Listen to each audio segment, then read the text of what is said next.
Mesdames, Messieurs, bonjour et bienvenue dans la quotidienne des marchés du FX du mardi 10 août 2017. Wall Street a terminé dans le rouge alors que la tension entre la Corée du Nord et les États-Unis déstabilise les marchés mondiaux.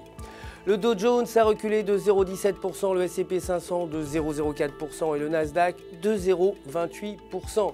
A noter Aon Rose qui a augmenté de 1,16%, clôturant à 140,19 $ l'action.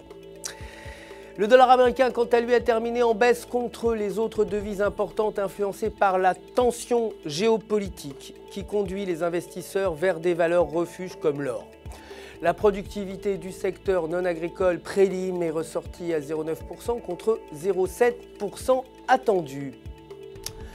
Aujourd'hui, l'indice des prix à la production et les inscriptions au chômage sont respectivement attendus à 0,1% et 240 000. Le cours de l'or a progressé de 1,08%, clôturant à 1275 $ l'once, et le pétrole brut a également progressé de 0,89% pour terminer à 49,61 $ le baril grâce aux inventaires de pétrole qui se sont établis à moins 6,5 millions.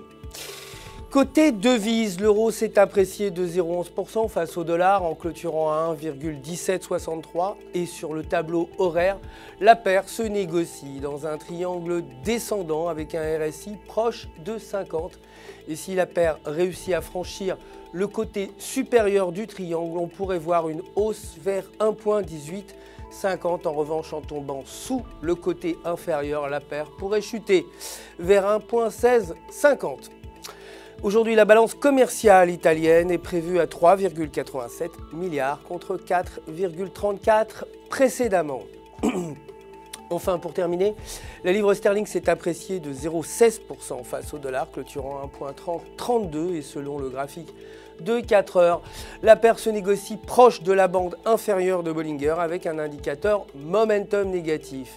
Si ces conditions se maintiennent, le câble pourrait chuter vers 1,2800 tandis que s'il atteint la bande supérieure, il pourrait se négocier vers 1,3200. Aujourd'hui, la production industrielle et la balance des biens devraient atteindre respectivement 0% et moins 11 milliards. C'est la fin du flash, merci de nous avoir suivis, je vous retrouve très bientôt pour la suite de l'actualité des marchés du FX.